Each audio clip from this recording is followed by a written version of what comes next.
Pope Francis, A Life of Humility and Service. Early life and Jesuit formation. Pope Francis, whose real name is Jorge Mario Bergoglio, was born on December 17, 1936, in Buenos Aires, Argentina. He was the eldest of 5 children in a family of Italian immigrants. Initially pursuing a career as a chemical technician, Bergoglio felt a calling to the priesthood and joined the Society of Jesus, Jesuits, in 1958. He was ordained a priest on December 13, 1969, and later served as the Jesuit Provincial Superior in Argentina from 1973 to 1979. Rise in the Church. Bergoglio became the Archbishop of Buenos Aires in 1998 and was elevated to Cardinal by Pope John Paul II in 2001. Known for his humility and dedication to social justice, he often chose to live simply, taking public transportation and focusing on outreach to the poor. Papacy highlights, 2013 to 2025.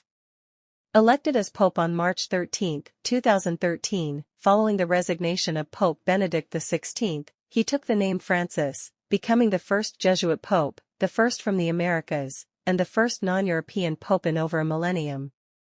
His papacy emphasized compassion and inclusion, advocating for marginalized groups, including the poor, refugees. Promoting social justice and environmental stewardship.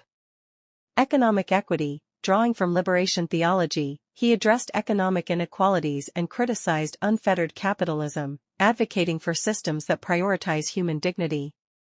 Environmental advocacy, through his encyclical Laudato Si', Pope Francis called for urgent action on climate change, highlighting its disproportionate impact on the poor and vulnerable. Pope Francis's actions reflected a deep commitment to building a more inclusive and compassionate church, one that reaches out to all individuals, especially those marginalized by society. If you'd like, I can provide more detailed information on any of these initiatives or others related to his papacy. Francis was also noted for his efforts in interfaith dialogue and his calls for global peace. Final days and legacy.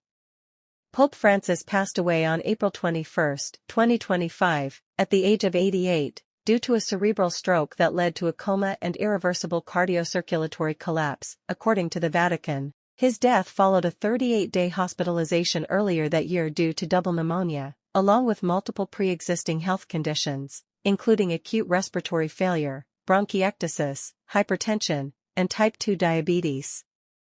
Despite his declining health, Pope Francis made a final surprise appearance during the Easter Mass at St. Peter's Square and met with Vice President J.D. Vance just hours before his death.